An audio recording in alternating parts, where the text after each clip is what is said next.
Hey there. What you're probably needing at this point are more examples of artists who embrace these traditions we've talked about, as well as the religious ideals and principles that they express through hip hop. I'm also going to give you a little bit of information concerning what these artists want and mean to achieve by speaking about their faith through hip hop culture. One of the artists I'd like to talk about today is Mos Def.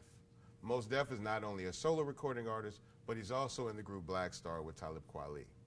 Now, Mos Def is well known inside as well as outside of hip hop culture. Within hip hop culture, he's known as a recording artist. Outside of the culture, he's a very well known and respected television and film star. Now, within hip hop culture, Mos Def has used his incredible lyricism to try to express himself not only as a person, but also as a religious individual. He's used his lyricism and his format to try to express his Muslim or Islamic views to the world. He's even gone so far as to recently adopting a more traditional Muslim name by no longer using Mos Def and asking people to refer to him as Yasin Bey. He's also done incredible songs of inflection such as Umi Says, which is not the traditional hip hop song. It's almost half rapped and half sung, and it's a bit of praise inside the song as well, because Yasin Bey, or Mos Def, has never been afraid to express himself not only as a person, but more specifically as a Muslim American. Another artist I'd like to talk about today is Jay Electronica. Now, Jay Electronica is from New Orleans, Louisiana. And while he encompasses all the normal traits that most people carry from New Orleans, Louisiana, at a certain point in his life, Jay Electronica wanted to know more about himself and about the world that he was living in. He came to that point that most of us come to when we start asking the hard questions about ourselves. Who are we? Why are we here? What is our purpose?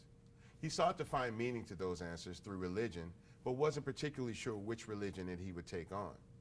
He moved from New Orleans to New York and became familiar with the 5% Nation, adopting its tenets and ideologies.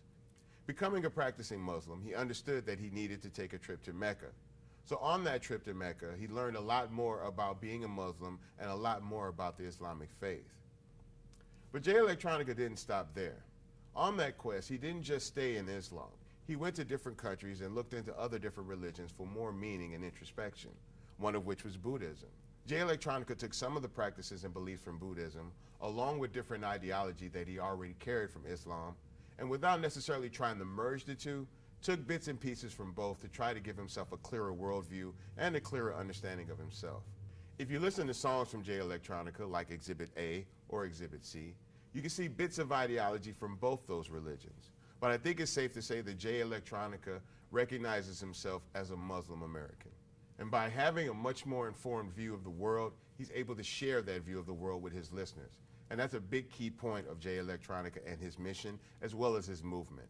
He's trying to take in as much knowledge and information as he can to spread it back out to the world. And he comes with a message of peace and understanding. The third artist I'd like to talk about today is Freeway. Now, most people know Freeway within the hip-hop culture as a member of the State Property Collective from Philadelphia, which was largely connected to the Rockefeller family. Now, while most Muslim representation in hip-hop has been from the 5% Nation of Islam, Freeway's representation is a little bit different. Like many people in the Philadelphia area, primarily on the south side of Philadelphia, Freeway practices as a Sunni Muslim, and there's a very large Sunni Muslim community in South Philadelphia.